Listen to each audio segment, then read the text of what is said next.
Thank you for tuning in to this video of the second annual Ethnic Minority Psychological Association's Student Panel, also known as the EMPA Student Panel.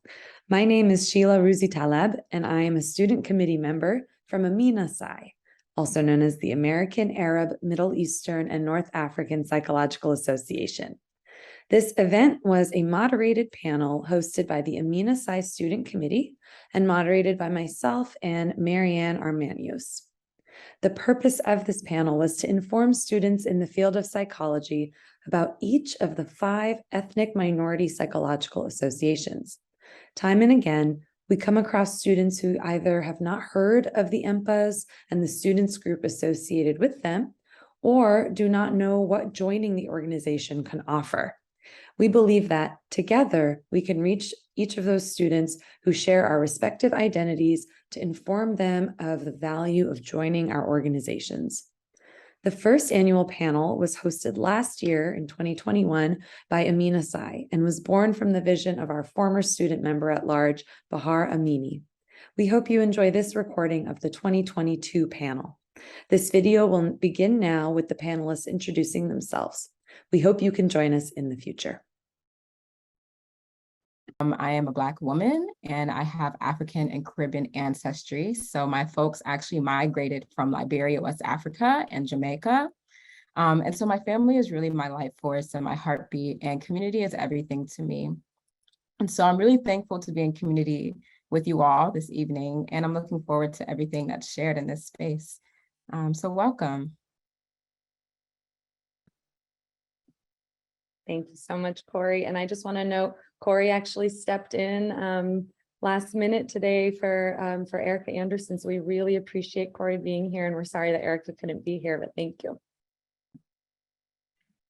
Hi, everyone. I'll go next. My name is Joanna D. Meyer, and I am a second-year PhD student at Oregon State University. I am studying cognitive psychology and working on my master's currently.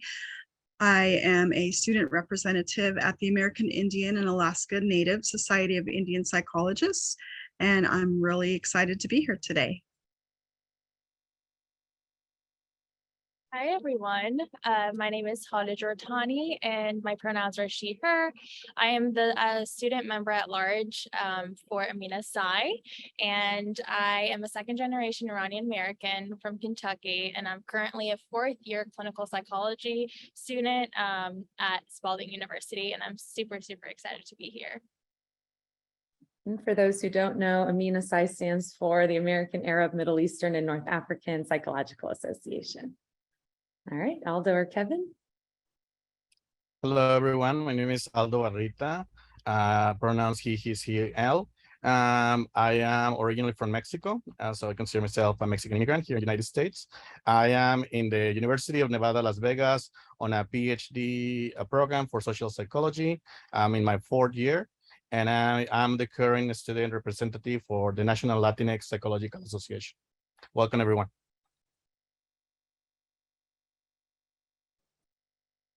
I can go next. Hi, everyone. My name is Kevin Lau. My pronouns are he, him, and today I'm representing the Asian American Psychological Association.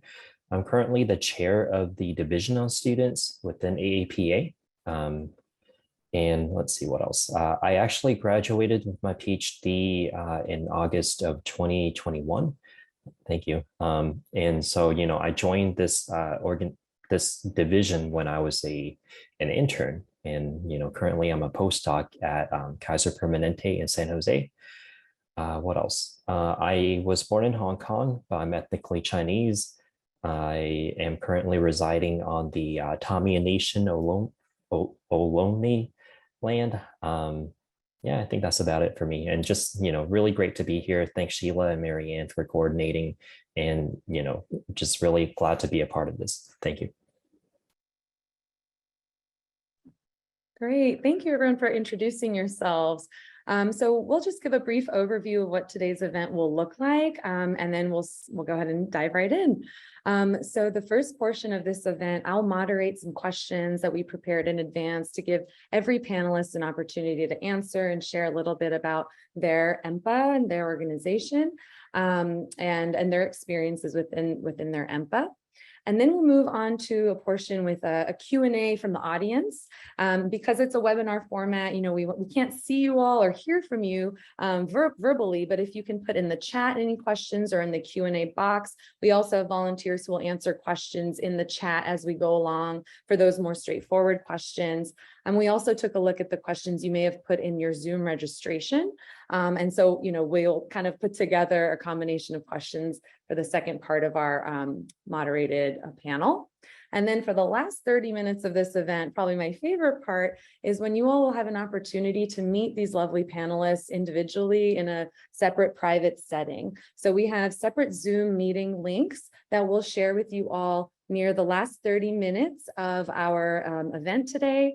And so we'll put the links and the meeting IDs for each of the panelists, and you all can go and have a chance to just kind of get some FaceTime with them, and they can see you and you can talk with them and learn a little bit more privately. And also, one of the things we wanted to share too is a little bit about what EMPAs are, or the Ethnic Minority Psychological Associations are, in kind of the broader scope of the field. So each EMPA, we call it, or Ethnic Minority Psychological Association, is an individual independent entity. And we have the student leaders here, but we of course have professional leadership too, non-student leadership, our presidents, our boards, etc. And we're all national organizations. We are recognized by APA, but we are not part of APA. We are independent from APA.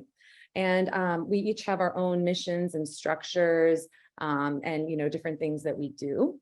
But one thing I thought was kind of cool to share is that our leadership actually is forming a coalition to work together as a unit to be able to advocate for all of our group's needs within APA and kind of have an alliance in order to work with APA and have our needs met and our community's needs met. So I just thought that was really, really cool and something that not everyone maybe knows about.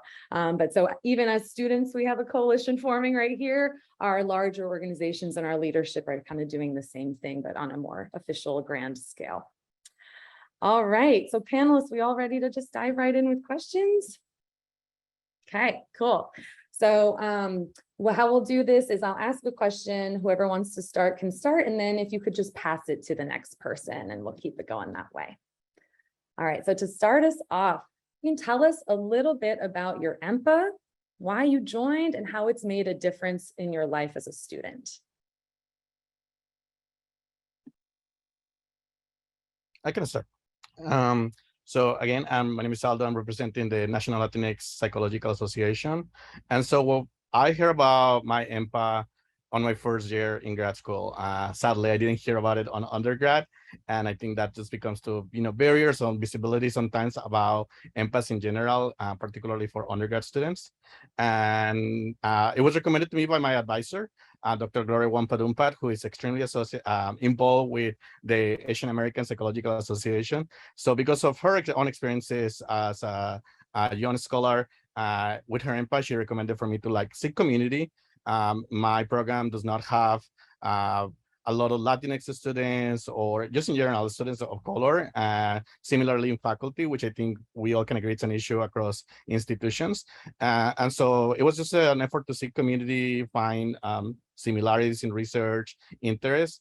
And since then, I have found a community of scholars, friends, people that whose work I have read before, and now you get to meet the human aspect of it. So it has been amazing for me as an experience. And I'll pass it on to Corey. Yeah, so I actually have a very similar story to Aldo. So the networking piece has been a really critical part in why I joined AMENA-Psy. I was familiar with AMENA-Psy in undergrad, but I didn't officially join until my first year as a PhD student. And oddly enough, I was able to connect with my mentor, Evan, who is also the coordinator of a really cool initiative that AMENA-Psy does, which is called the Sawubona Healing Circles. So my friends and I had reached out to Evan to engage in this really cool initiative. And the Sawubona Healing Circles is basically a really culturally affirming intervention that targets Black folks and kind of the ethno-racial trauma that Black people experience. And so after connecting with Eben and after being able to engage in that really meaningful work, I was really able to just like connect with a lot of people in AMENA-Psy and to really get involved. I'm also a part of the founding organization for the AMENA-Psy Student Circle here at the University of Florida. And again, a really big piece was just connection and community and being in community with people who look like me, who have similar experiences as me, who has the same interests as me. And so, yeah, it's been a really beautiful journey, and I will pass it to Kevin. Thanks, Corey. So yeah, as I mentioned, I'm a part of the Asian American Psychological Association. And I remember I joined around the second or third year of my PhD program. It's so long ago, I can't quite recall. But the reason I joined was because, in graduate school, you're encouraged to kind of, present a lot of posters and write research and all this stuff. And I had to kind of find an organization that I was interested enough to present at, and that happened to be AAPA for me because I was really, passionate about Asian American mental health and just wanted to see what it was all about. And I remember at the conference, it was just really different from some of the other conferences I've gone to, just the larger APA.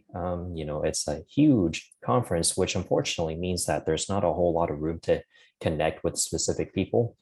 But I found that the community at AAPA was just so tight knit, and you could see the big names, people that you've read about, but also like I felt like there was more of a connection there too among the students, and the talks that they had were very relevant to my own experiences. So from then on, I just continued with the organization. I took on more and more leadership roles and got to this point where I'm the chair of the Division on Students. And I would say that's one of the differences that's made in my life, in my professional career as well, is just providing me with all these different opportunities to network and take on new challenges. That all has been very meaningful for me. So yeah, that's kind of my experience of AAPA. And I am going to pass it on to Joanna. Awesome. Thank you, Kevin. So I joined the American Indian and Alaskan Native Society of Indian Psychologists. We actually call it SIP for short, SIP. And originally my mentor at school mentioned it to me, and she said, hey, I think I know somebody from this other university that is a member, because we had been talking about how there were no Native American staff at my school, and we don't really have a very large Native American organization that people participate in. And I was hoping to find a mentor that looked like me, maybe had some similar experiences. I grew up on the Wind River Indian Reservation in Wyoming, and it's very rare for somebody from my reservation to get their past baccalaureate degree. So I was just saying I would really love to find someone to talk to that maybe has some traditional ecological knowledge that I can incorporate in with my thesis. And she said, my mentor is Dr. Becker Blees at Oregon State University. She's amazing. And so she recommended that I reach out to SIP, which I did. And I happened to reach out to them at a time that they were looking for a student leadership where two people from SIP are student leaders. And at the time they had somebody who was leaving and then someone who was going to be fulfilling her term shortly. And so when I reached out to them, they said, hey, would you be interested in being a student leader? And I didn't really know what that meant, but I was just happy to do that. It sounded great. I'm big on connecting with people and supporting people. And so I said, yeah, sure, sign me up. And so the election was, I think maybe a week later. So I got in on the election and was elected, and it's been great for connecting with people and supporting other Native American students in psychology. Yeah, and I think I'm the one remaining. So I am from AMENA-Psy, so the American, Middle Eastern, North African Psychological Association. I think the main reason, I remember I was a second year, so about 2 years ago, it was during COVID. I was feeling very alone, being that first year in my program. And so a colleague introduced me to AMENA-Psy, and that's when the member at large at that time, I just had one question. I emailed her and she reached back right away and had a phone call with me and just made me feel so welcome. And that's when I found my professional home. And so AMENA-Psy truly did help me lower my imposter syndrome that I had when I started graduate school. I think a huge thing, like I saw my growth. Yeah, I think that's the biggest difference is I was so shy, had a lot of social anxiety, and I would never, like if you had told me 2 years ago that I would have this leadership position, I would have laughed. So it really gave me the confidence. It very like taught me a whole lot, made me like develop a lot of friendships and connections to a lot of, networking and stuff like that. So it definitely has made a huge difference. And so I finally found individuals who care about the things I do, who can hear me and see me, and I'm forever grateful for that. Thank you, everyone. Oh, I'm getting so many like warm fuzzies inside just hearing your responses. It's really nice to hear. Thank you. So for our second question, can you tell us a little bit about what opportunities are available for students? Any recent programming or upcoming programming that you may have, other opportunities that that students can take part in? Whoever would like to start, and then pass it on. I'll start. We at Sept accept membership at any point of the year. There's not any certain time that you need to join. If you're interested in becoming a member, you can reach out to me, or you can look up the website, which I believe will be shared later. Some opportunities for students. We just recently elected a new student leadership person, and her name is Meredith, and we're both really excited to increase our social media presence. We don't yet have like a Twitter account or Facebook or any of that, Instagram. So we're going to be working on that over the fall term, probably, to try and connect with more students who typically connect via social media. So if somebody's interested in coming alongside us, we're excited to just grow the program, expand it, and invite other Native American psychologists to join us so that we can just communicate and help support each other. You want to pass it on, Joanna? Yes, I'm so sorry. I'll pass it on to Corey. Yeah, awesome. Yeah, so there's like a lot of really dope initiatives and opportunities for students to join AMENA-Psy. So as I mentioned, I actually was a part of a really amazing team who co-founded a student circle at my school. So it wasn't there before, but it's a really seamless process. So if there isn't an AMENA-Psy student circle chapter at your school, you're more than welcome to start one. The process, as I mentioned, is really seamless, and it's been everything, just being able to have this space. You can also be a student member, and so that membership fee is $75. And with that student membership comes a lot of really cool perks. So you'll get like a lot of emails that kind of update you on some of the upcoming things that are happening in AMENA-Psy. You'll also have access to the Journal of Black Psychology. And also, as I mentioned, a really cool initiative is the Sawubona Healing Circle. So you can actually, if you identify as a Black person, you can actually participate in them as like an attendee, but also if you're interested in becoming certified in conducting Sawubona Healing Circles, you can also receive training. So I actually just got trained recently to be a Sawubona Healing Circle facilitator, which has been such an amazing opportunity and engaging in liberatory work in my community.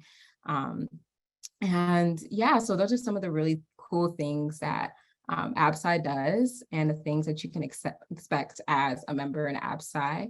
And I will pass it to Hale. Thank you. Yeah, so you can join for students or non-students. You can join AMENA-Psy anytime by just clicking on our website. For undergraduates, it's $20, and for graduate students, I believe it's $35. But specifically for students, I would say that we have a number of things. So I'm going to try to speak within the time limit. So I think the biggest thing that I really liked is the mentorship program that kind of links you between a mentee and a mentor. And I think that's really, really helpful for a lot of people. There's also a listserv, which comes in handy for those doing dissertation.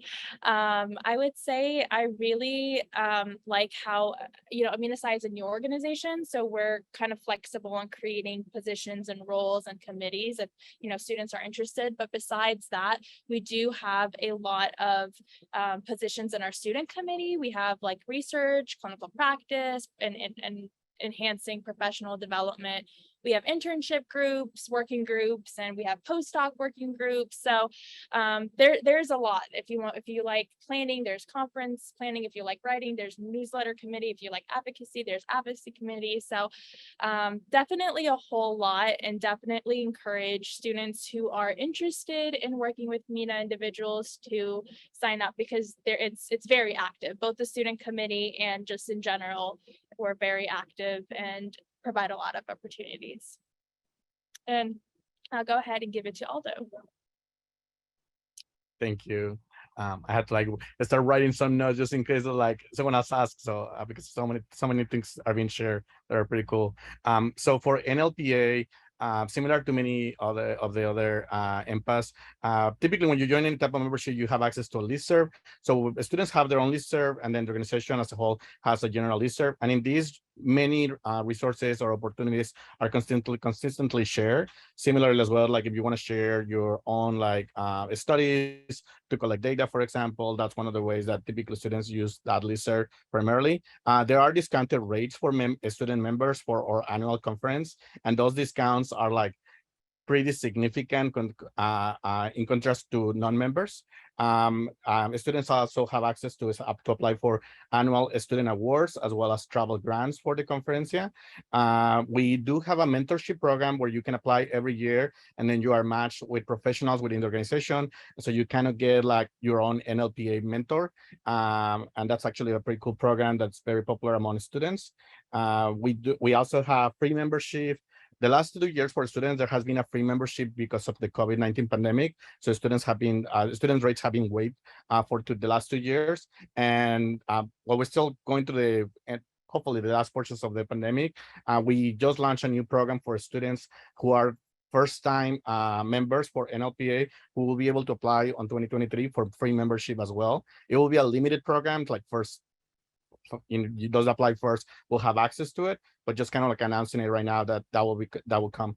And then we have leadership opportunities across. So there's a student committee.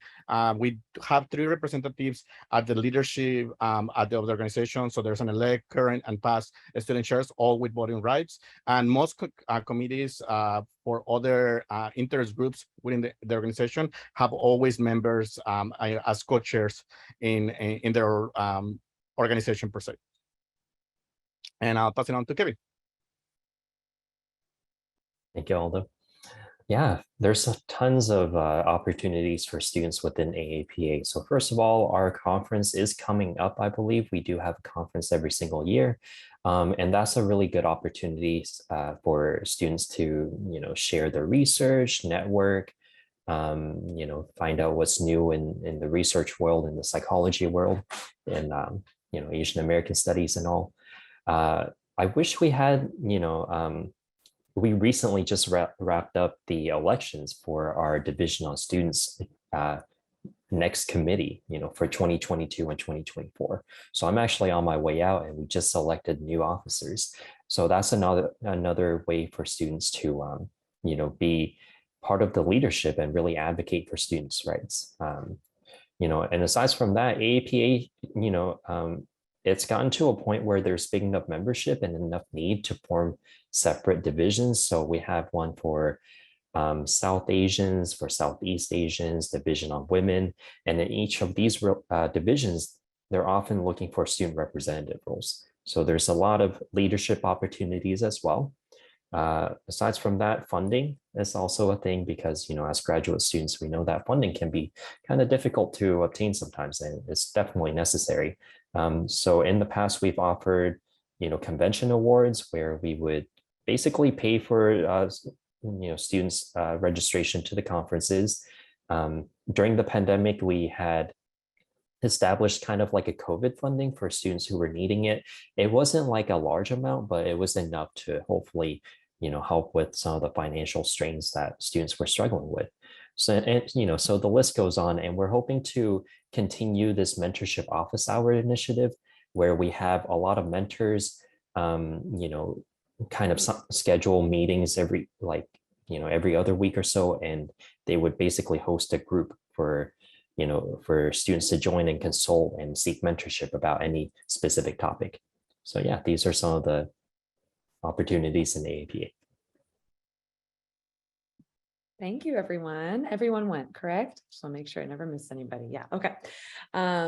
So for our next question, what does community look like or feel like in your organization? Kind of a big question there, but however you interpret that. I can start. So I know I keep referencing the Sawubona Healing Circles, but I think it's such a beautiful kind of declaration of what AMENA-Psy stands for. And so Sawubona is a Zulu greeting that means I see you or we see you. And I just feel like that really embodies what it feels like to be a part of AMENA-Psy. Similar to my colleagues here on this call, I am the only Black person in my cohort, and I'm one of only few Black people in my program. And so it's just really, really affirming to have access to people, to programs that center the experiences of Black folks. And I think AMENA-Psy is really special because its priority is the well-being, the liberation of Black people. And it's just not really something that you can see or have access to, especially in this field. And so I think community to me is just being seen and having access to a space where I know someone will bear witness to me. So I will pass it to Joanna. Awesome. Thank you, Corey. So community in my organization, there's a couple of ways that we do it. We also do have the annual retreat. We have a retreat and an annual member meeting, which is really cool. We haven't been able to do it in person for the past couple of years, but we're hoping this coming June we'd be able to do that in person. We also have a mentorship program where we can be paired up with people who have already graduated and already have been in SIP for quite some time. A lot of what we do looks like reaching out to our members and asking if they need help with stuff. We have both internal and external funding for scholarships, and we have a listserv. So if you're a student member, you can sign up for the student listserv or just the general listserv to find out unique opportunities for jobs and internships and things like that. We do try and reach out to our student members with like surveys to find out what their needs are, especially during COVID. We had some really cool gifts that were donated to us to distribute to students that just had to fill out a simple survey that said, hey, we know it's a hard time, so here you go, we see you, we hear you, and we're in it together, basically. So we really just want to bridge community and let people know that we're here for you, we're here for each other, and we want to build community. If you're an undergrad, graduate, it doesn't matter as far as that goes. And I'll pass it to Kevin. Thank you, Joanna. Yeah, community, I kind of referenced this already, for my response in the first question. But yeah, one thing that immediately stood out to me about AAPA was just the sense of community. Every time I go to the conferences, it would just literally be like, family who hasn't seen each other in a while. And, everyone would be so happy to see each other and, greet each other really warmly. And even as a student, you could feel that and feel like you belong there.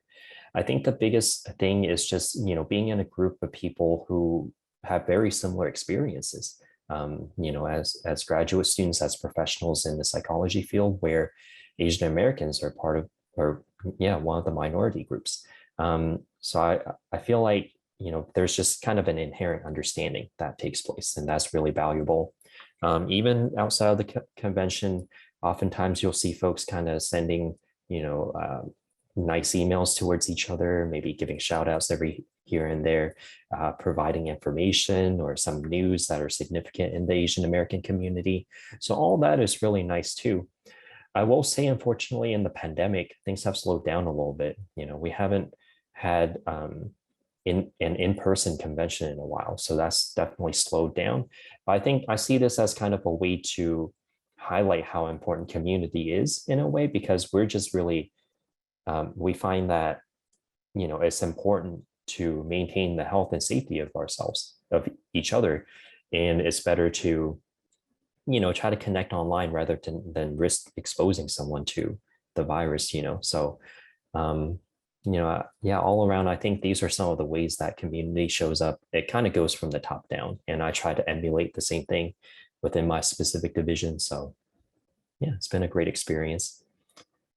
And I'm going to pass it on to Hale. Thank you, Kevin. Yeah, just like what other people said, I resonate with all of that. And I think that one thing that stood out to me with AMENA-Psy is everyone's very responsive and everyone's very present. And so, you know, if I get stuck on something or need some extra resources or just have something, you know, whether it be for a professional or personal matter that I want to speak to, I know who to go to. And that's because there are those available resources. And so I think that for community, for us, we have a good mix between those professional relationships as well as those personal relationships, those friendships that can form. And I've seen a lot of people, you know, pre-pandemic, there was the APA and there was other, you know, I guess, platforms that people could meet, but especially after that, in non-professional ways, people have met personally. And so we've seen a lot of friendships grow from that. But in general, in AMENA-Psy as an organization, we have these support groups for healing, for networking, for learning, for growing.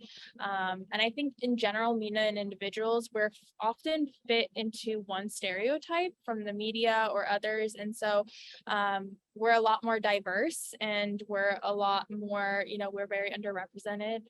So I think that in general, our community is very supportive, diverse, responsive, and encouraging. And I think that people sense that compassionate kind of, if you need something, you email the listserv and someone will respond to you right away. So that's something that stood out to me. I can close this question. It's just so great to hear about the different types of communities across the EMPAs. It's really inspiring. So at NLP, I can only speak from my own experience, but the community for me has been in different spaces based on different roles, positionality that we all, you know, have depending on our surroundings. At NLPA, there are like interest groups for specific identities, such as being undocumented or being a queer person. I identify as a queer person, so I'm part of the Orgullo Sikh, and I could share it for 3 years as well. And so I can speak about that specific community, being Latinx, but also being a sexual minority, and being with other people whose struggles might be similar or different as well, and find that sense of belonging that sometimes you don't get in other spaces. The students also have the student committee. We organize specific events for students. Then you also have community with your elders, or you have community with other professionals. There's community in the sense of research interest, like if we go more professional as far as like the specific things like focus like in health disparities for Latinx communities specifically, which sometimes is hard to find those resources, those people that you can collaborate, you know, brainstorm with. It's much easier to then find that contact person that you can just quickly email versus sending a cold email to a person whose paper you read and you don't know if they're going to reply.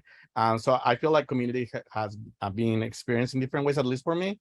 But I also I kind of see it in other students that I have met through the organization, how they have been able to then build up their own kind of support system for academia particularly. And so, yeah, that's what I could say as far as NLPA go. Wonderful. Thank you, everyone. That also just sounds really heartwarming and supportive and wonderful. And I'm so glad all these organizations exist. Clearly the need is there, as you're all highlighting, and it's wonderful to hear how community looks and feels like to each of you and your organizations. So our next question is, what's maybe your personal motivation for coming together to doing this panel and speaking in this space here? Aside from me asking you and begging you to join. No, I'm just kidding. Share a little bit. I don't know if this has been shared already, but this is my second year doing this panel, and really, that's why I really appreciate.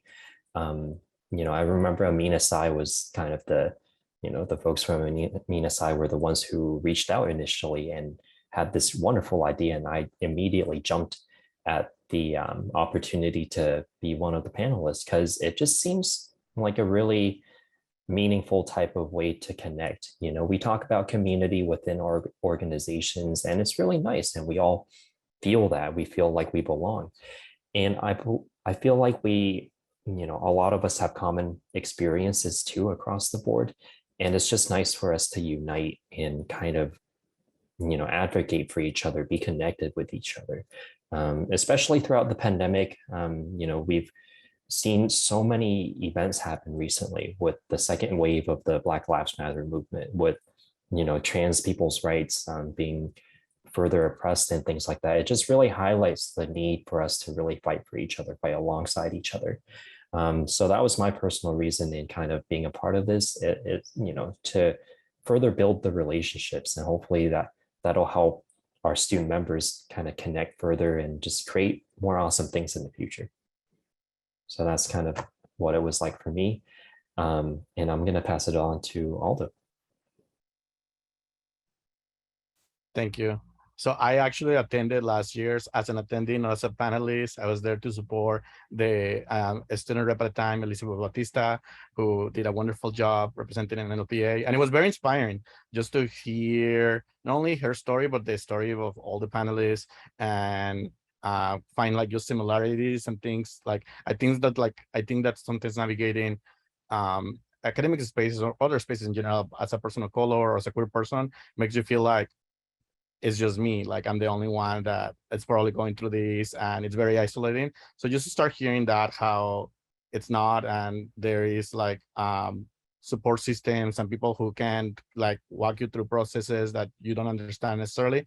I find it very inspiring. So that got me to just say yes immediately as soon as Amina reached out, and I was like, also like I didn't even remember about this until it came back, and I was like, oh my god, yes, we need to organize. This was so important last year, so we need to just keep it going. I think that's stronger. We're stronger together, and that's something that I grasped last year, and I totally agree with that. So that inspired me to be back this year. And I'm gonna pass it on to Hallie. Thank you. Yeah, I just love the energy, and I think that we should do this more often, combining and having this platform. But honestly, my personal motivation was to increase awareness and let students know that, hey, there are resources out there, like we are out there, because I feel like one thing that I heard from a lot of us was, oh, I wish I had known sooner. And so that's one of my main motivations, is to help that undergrad, to let that like graduate student know what, if they're the start of it or the finish of it or whenever. But I just think that a lot of students hear from word of mouth, in just trying to join their specific EMPAs or learning about each of our EMPAs that we represent on this panel. So generally, yeah, my personal motivation is to increase awareness and to just, with the theme community. I think community is really important. And so community not within just AMENA-Psy, but within everyone here. And I'll go ahead and pass it to Tori. Yeah, so I just want to echo my peers today. I think community has definitely been the driving force. I know that It was a bit of a surprise that I would be a panelist speaker today, but it's been like such a beautiful opportunity. And I was so glad that I was available to participate in this because I've been so inspired by everyone's stories today. And I think it's just solidarity is so critical, especially in these just tumultuous, unconventional, oppressive times where transphobic policies are running rampant in this country. You know, the floods have been going on in Pakistan with little to no coverage. We're just in really unprecedented times, and solidarity is so essential and so critical. And so I'm so glad to be standing in solidarity with my peers today. And so I'll pass it to Kevin. I think Kevin, you went, right? Yeah, I've already Yeah, gone. we'll go to Bounce it Joanna. over to Joanne. Oh, I'm sorry. That's All okay. good, all good. No problem. So I just want to echo and affirm what each one of you said, and it really just resonates in my soul. I wanted to be a part of this to build community. That's just my whole goal for my education and my life. I didn't have anyone when I was in high school that was really encouraging me to go to college or even step outside of the reservation. It was more just like, you're kind of expected to stay here. And I went to Upward Bound as a high schooler and built community that way and got to know other people who were like, oh, you should go to college. It's really fun. And once I had the experience, I was like, oh, I want everyone else to have this experience. This is like a blast. You know, I love learning. I love learning about psychology and the brain. So I really just wanted to use this opportunity to invite other people to kind of like let the community have more awareness of SIP, as well as be a resource for students by increasing their knowledge and awareness of issues that impact Native American mental health. So this is a great platform. I love just being a part of it and getting to know each of your organizations a little bit more. And it makes me want to just, as you said, like have more events together and to just continue building this together because we all are in this together. So yeah, I just want to be supportive and encouraging to other students. So that's why I'm here. Thank you for inviting me also. Oh, it's our pleasure to have all of you here. Thank you so much for being here today and for sharing. And yeah, I hope that some part of why we wanted to do this too is so that everyone here can learn about each of the different EMPAs, even if not for themselves to join, to be able to tell a friend or a classmate or someone that they meet in the future that, hey, you might want to join this organization. It seems like it's aligned with your interests or your identity, et cetera. And so hopefully we're really getting the word out today. And for all the participants who are here watching, thank you so much for being here and helping us to, kind of spread the word and the messages that everyone's sharing today. So I think we'll have time for one more of my questions before we then move on to questions that have been coming in from the audience. As a reminder to everyone who's watching, feel free to either post in the Q&A, in the chat, or privately to the hosts and panelists. You can chat us privately if you want to remain anonymous that way as well. And we'll take some of your questions as well as some that came in through the Zoom registration beforehand. So my final question for you all is, what is your vision for the future of your student membership? Where would you like to see things go?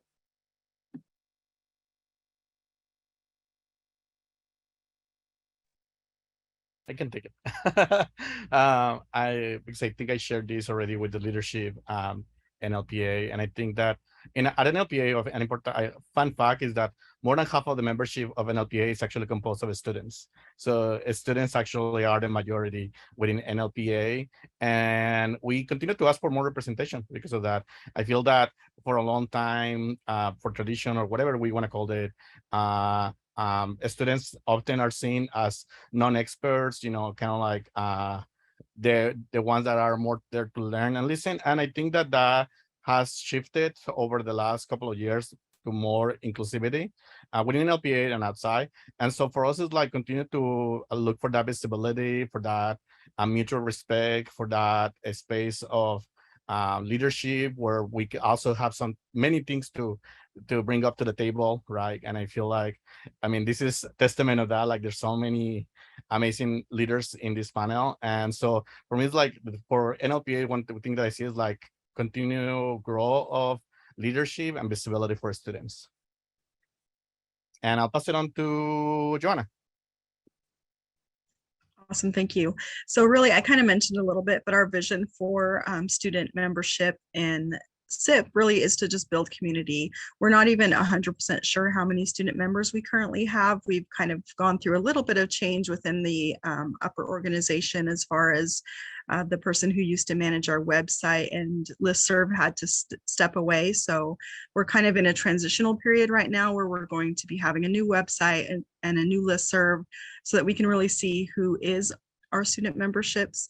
And then as well as just build our social media presence so we can reach more people to let them know that there's, you know, these opportunities for connection and for knowledge building and financial resources. So our vision really is to just grow the student portion of the membership and provide opportunities for more people.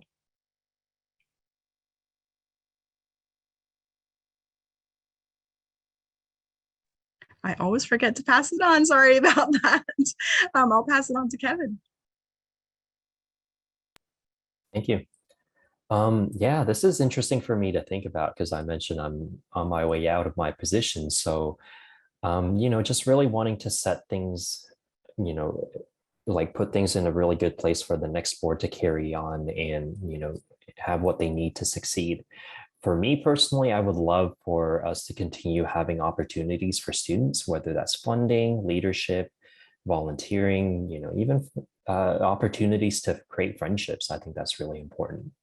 You know, I just really am hoping, you know, similar to what Aldo shared, in AAPA, the student membership consists of like a majority of the membership overall. So we have, you know, I'm wanting more representation for us. And I would hope that students feel more comfortable in that space, you know, to sharpen their leadership skills, to take more of a charge in kind of gearing the future a little bit, you know. So I guess I have in mind, like, you know, all these different opportunities for volunteering and stuff. We created a Slack pretty recently too, that we've been trying our hardest to maintain, but I think just with the workload, it's been hard to kind of sustain, but I'm hoping that kind of kicks off again, because that could be a really, you know, less formal type of platform for people to just kind of check in with each other and kind of catch up. And I think that's equally as important as, you know, as the professional relationship building, because I'm hoping that from this organization, this can be a home for many people and that they have people that they can go to for all sorts of needs. So that's kind of my vision for the future of AAPA. And I will pass it on to Corey. Yeah, so I'm super proud of, you know, where AMENA-Psy started and where it is currently. I think a wish that I do have is that there was more like AMENA-Psy student circles based in different universities. And so I say that because I think it would have been really cool as an undergraduate to have been connected to a student circle during that time and to have transitioned from undergrad to graduate with like that membership. And so I wish that there was more like student circles based in different universities. Although there is the broadened student circle, I think that's one of my biggest kind of like wishes in advancing the student membership in AMENA-Psy. And I think also on a broader scale, I'm really anticipating the opportunities for students to engage in the praxis of Black psychology. And so like more opportunities for students to participate in the Sour-Bony healing circles, more kind of like opportunities for students to just engage in kind of like those initiatives and to get that experience early on. So those are kind of some of the aspirations that I have for AMENA-Psy. And I will pass it to Aldo. Did you go? You did? Okay, I keep doing that. Okay, I'll pass it to Holly. Thank you. Yeah, so I think that one of my major goals is to gain more undergraduate representation. So kind of providing a little more resources and events for undergraduate individuals. So that's one of my main goals. And I think another one is to provide more awareness around the scholarships and funding. A lot of the time, MENA individuals, MENA students can't have those scholarships, or aren't represented as the minority, so for various reasons. But I think gaining awareness, if there is a certain funding or scholarship, providing our members that. And I think one of my other goals is definitely to expand our events from just about, mostly like clinical and counseling type events to other subfields of psychology, so we can kind of include everyone within the field. And so, yeah, is there anyone else that hasn't gone for this one specific question? I think everyone went. Awesome. Awesome, wonderful. Thank you, everyone. So that concludes the questions that I had. So I'm going to pass it on to Marianne, who's going to ask some questions that came in through either the chat privately or through the Zoom registration. And then everyone stick around for after that portion. In about 30 minutes or so, we'll wrap up here in this webinar, and we'll post the links for the private rooms that you all can go to, the separate Zoom rooms, to meet each of these wonderful panelists and get to know them and build those connections today and see about if you'd like to join or not. All righty. So Marianne, take it away.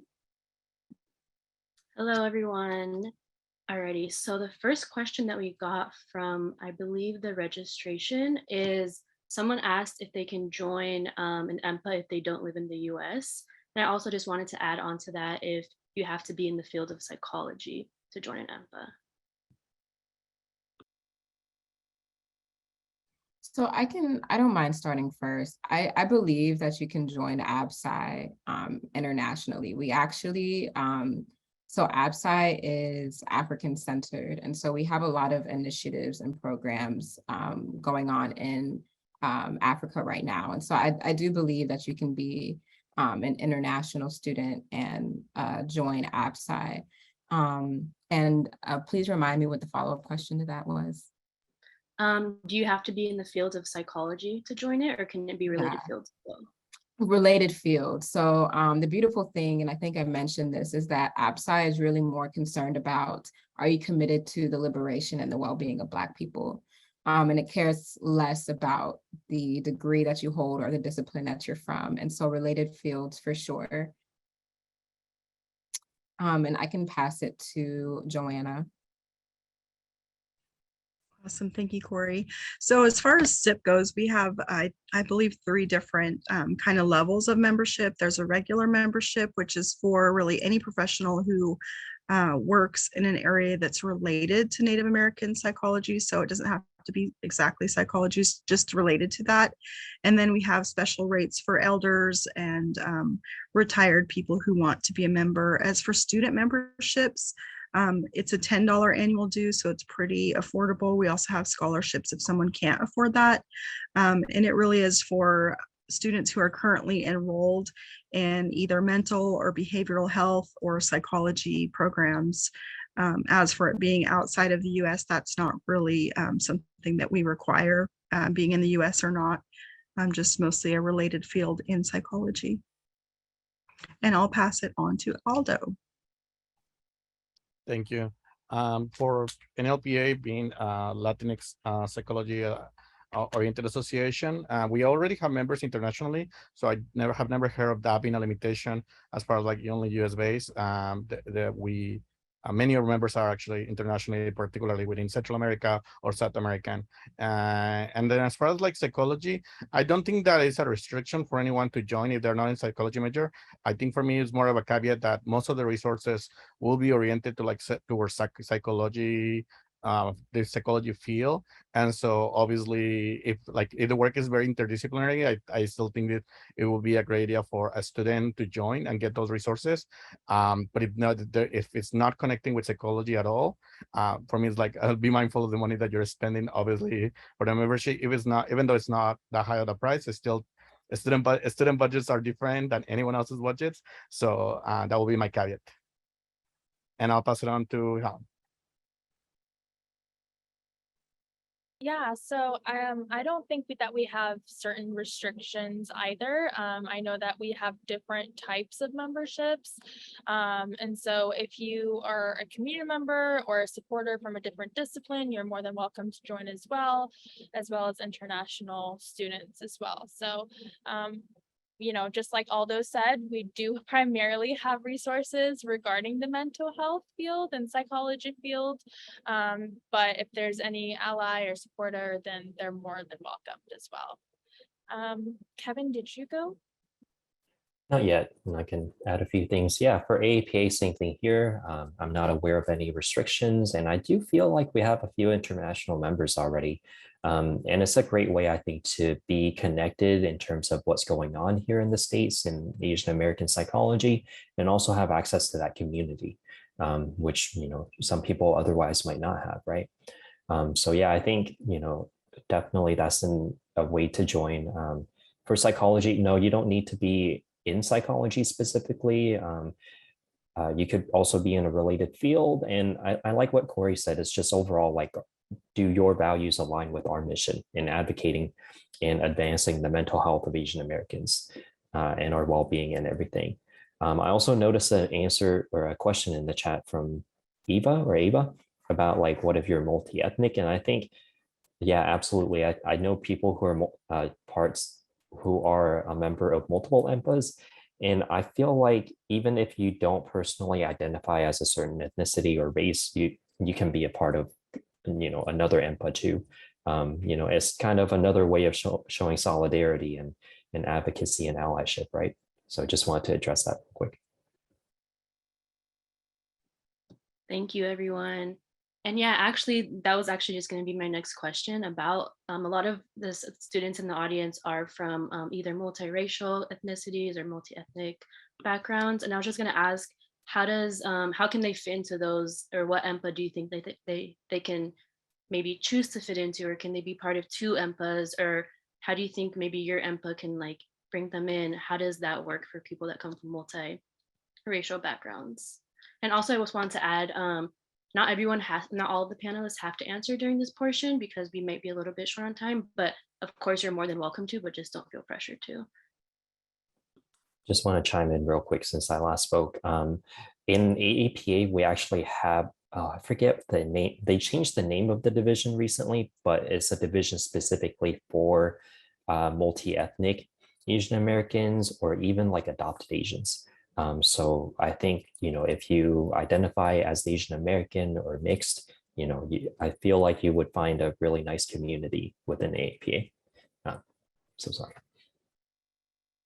Yeah, I was just going to speak about AMENA-Psy real quick. We have a lot, just like Bahar said, we have many multi-ethnic members. So, whether you're part of AMENA-Psy or something else, like you can do, it's not like you can only be part of one thing. You're more than welcome to join any of our organizations. And there is no restriction regarding that.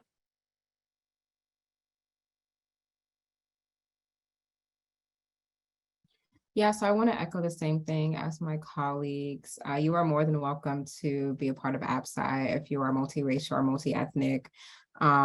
Also, you're more than welcome to be a part of AMENA-Psy if your country of origin may not be from the United States. And so our work really centers folks across the Black diaspora.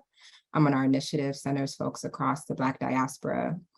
And so there are a lot of different racial ethnic backgrounds in AMENA-Psy. So like, as I mentioned, I identify as Afro-Caribbean, and I've been able to do some really meaningful work and to connect with a lot of folks who do have like Caribbean backgrounds or are like first generation African. And so, yeah, absolutely.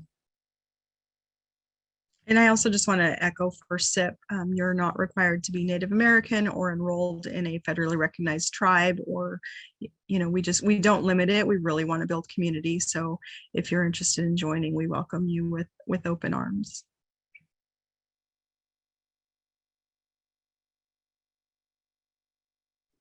Okay, thank you. Thank you so much for that.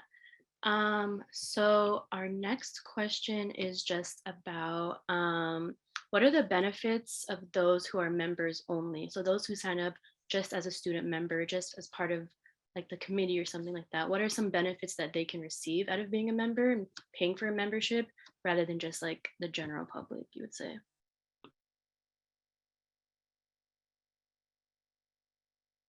Yeah, I can go for this one. Oh, sorry. I was gonna say one thing that stands out apart from everything else that I mentioned is that we have certain AMENA-Psy awards. So that members can be eligible for them. So there's like a dissertation award and an outstanding paper award. And so there's certain awards. There's also member rates for conferences and those type of events. There is voting for AMENA-Psy leadership, and then there's also like the being part of the listserv. There's a lot more that is found on our website. If you just go on our website and there's like membership, and then it lists the benefits on there, but those are just some on top of my head. I'll speak for memberships for Sept. You're eligible for the mentorship program, which is a really neat program that you can connect with, like we mentioned before, mentors. We also have the annual Sept retreat and convention, and that membership fee provides admission to that. Registration for the listserv, you can vote for leadership.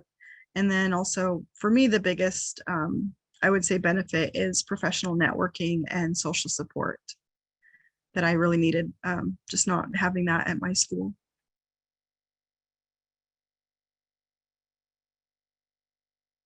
Yeah, so similar to my colleagues, there are a lot of really cool perks of being a member. So we also have like scholarships, we have awards. You also have a discounted rate for going to our annual conventions. And at the annual conventions, there's presentations. There are also continuing education opportunities and opportunities to receive certifications. And so you'll be able to participate in that at a discounted rate. There's also the listserv, so you'll have first access to some of the upcoming things going on in AMENA-Psy. Something really cool, we are pushing out a Black wellness directory of mental health therapists. So that's like super, super exciting. And yeah, those are kind of some of the things that come to mind. You can also check out our website. I don't remember if there's a mentoring program. There might be, but please don't quote me on that. I don't remember. But yeah, so those are some of the cool things that you'll have access to. I think I partially covered this in a previous question. Yes, very similar. I think most of the resources that have been mentioned are very similar across. I think for me, if I can just summarize it, you have access to more resources that are specific, either based on your racial or ethnic identity, or because you work on those communities or you work with those communities that you probably will not have access to in other spaces, or like more broad, like APA, for example. So I think that that's a good way to, for me at least, to understand all the resources that are available within each EMPA. Yeah, just want to echo what everyone has said so far. It's pretty similar for our organization as well. Award opportunities, funding, professional resources, social support. We also have our own journals. So every month or every few months, I get a little journal in my mail, so I can look, to see some familiar names publishing research. So that's really neat too. So yeah, a lot of benefits to joining APA. Thank you, everyone. So the next one, I just want to quickly ask. So I know we've been talking about a lot of awesome benefits that come with being a student in this organization, but I just want to ask about what are any challenges that come with being a student in this organization, and what are some things that maybe people can expect to be a little bit more challenging than normal, or if there are not any challenges, what do you guys think about that and that aspect?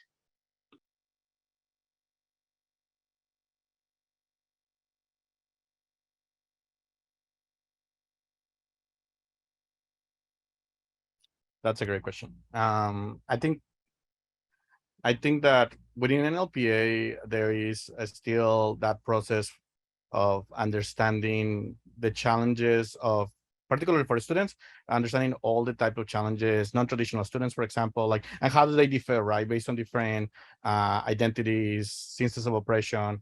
Latinx is it's a colonized group, right? So there's a process of decolonization that we're all going individually through, which makes sometimes conversations be difficult and makes the spaces, being difficult sometimes to be in, and we all have to like prioritize our own self-care in that end, right?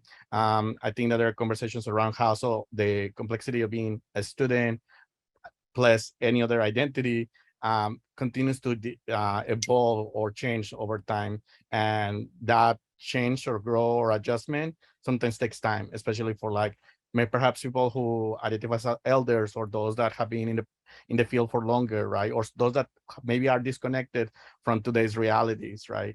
But I wouldn't say that that's something specific to NLP. I think that's just something specific for all of us within academia. If I were to say, but I don't know what my colleagues have to say about them. I definitely agree with that.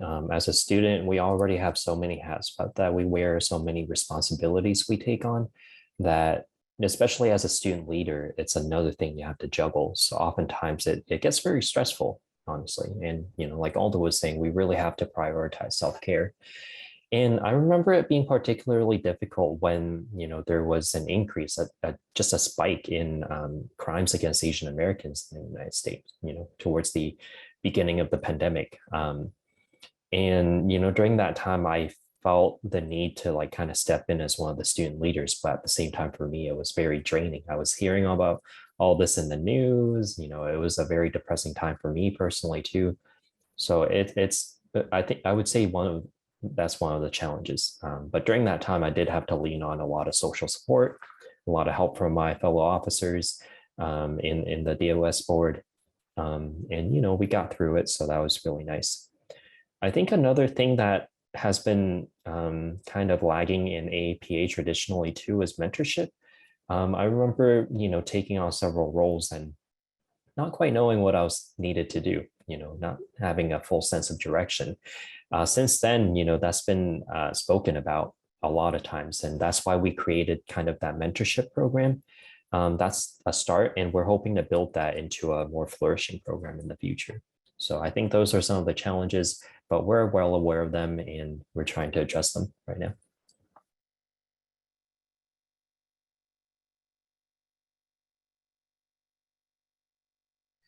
I'll go. So I think I mentioned one of the challenges we have is we don't have a social media presence, and it's been difficult to communicate because a lot of times listservs are so cluttered that people just get, hundreds of emails a day. And so now that we're going to be having a new website and a new listserv, as well as another student leader to join me in growing our social media presence, I think that'll be really good at tackling this challenge of kind of getting the word out and letting people know that we're here. So that's really been the biggest challenge since I started. It's been about a year of trying to find a website developer that we as an organization could afford because we're not that big. So probably financial challenges are hard, especially during COVID and things like that. But we're working on it. Move on. So I think this is going to be our last question, unless anyone else has any other questions in the chat. This is just a general question of, can you guys tell us about any upcoming events or conferences that people can keep an eye out for within your organization, or anything that you guys are planning to have? Yeah, and like how people can maybe find you. I know we're going to post the social medias, but what social medias you guys do have that people can maybe hear about these things coming up?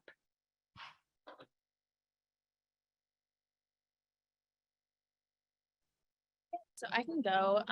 With it being fitting in September, and end of September, we have the AMENA-Psy conference. So I think like that's the biggest thing. And so students specifically, we're going to have a few panels, and we're going to have a student social hour. So we're going to have things geared towards for students as well, not just the general public in the conference. I would say student committee Specifically, we are having a few events regarding clinical practice, like issues with supervision if they come up.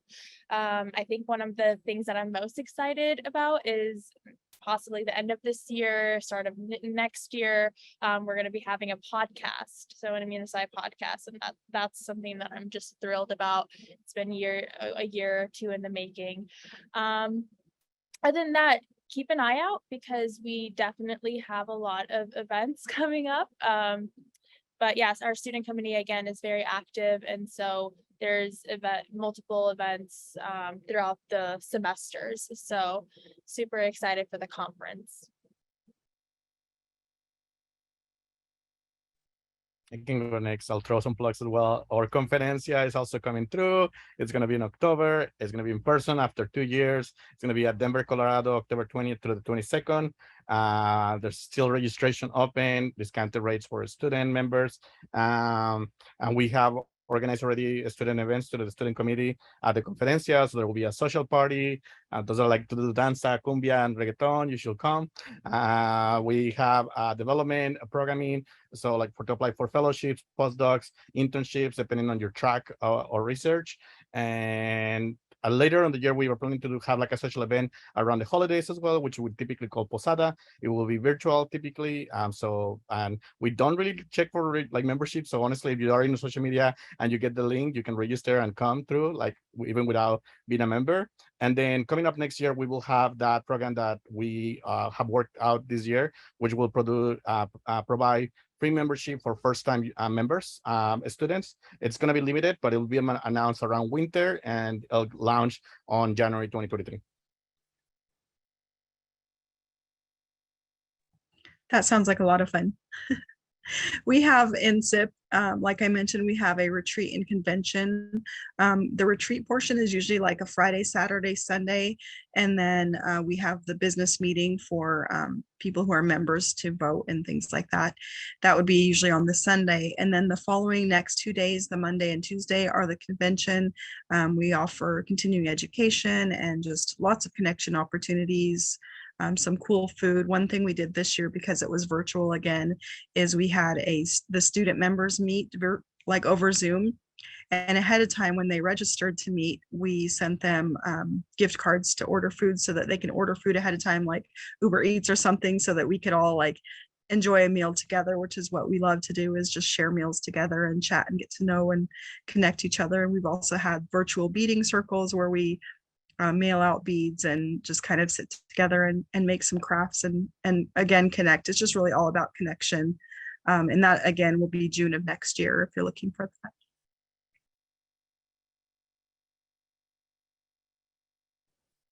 Yeah, we also have a convention coming up either at the end of this month or early next month. I think it's actually overlapping between the 2 months. So that's, our biggest event of the year. We're also very active on social media. So in the next slide, you'll see some of our handles. I think the Slack is something I'm trying to continue to promote because I really think that's going to make a difference in students being able to connect with each other. My hope is that eventually we can get to a place where students in who are in the same region as each other could actually hang out physically with each other, maybe grab some boba or something. That would be really nice. But yeah, those are some of the ways to stay connected. Yeah, so our early bird registration just opened for our conference, our annual conference, which happens late July, which is also a multi-day conference that has a lot of really amazing life-giving events, continuing education. You can also be certified. And we have several certification programs. We also have an Eastern Regional Conference coming up in October, which is super exciting. We also are pretty active on social media. So we have several social media handles. There's like the national AMENA-Psy. There's also like regional AMENA-Psy social media pages. So if there's an AMENA-Psy in your area, I definitely would encourage you to follow them. I'm going to stay updated on the work that they're doing. And yeah. Great, thank you so much. So that's the end of our Q&A portion. I just want to thank Hala, Corey, Aldo, Joanna, and Kevin so much for being here and answering those questions. And I'm going to go ahead and I'm going to first post a slide of all the handles, the social media handles. Hi, panelists. Thank you. So if you all want to take a screenshot, you can do that, or jot down anything that you want to make a note of. So here is this. If you all want to take a note of whoever you'd like to follow or just take a screenshot.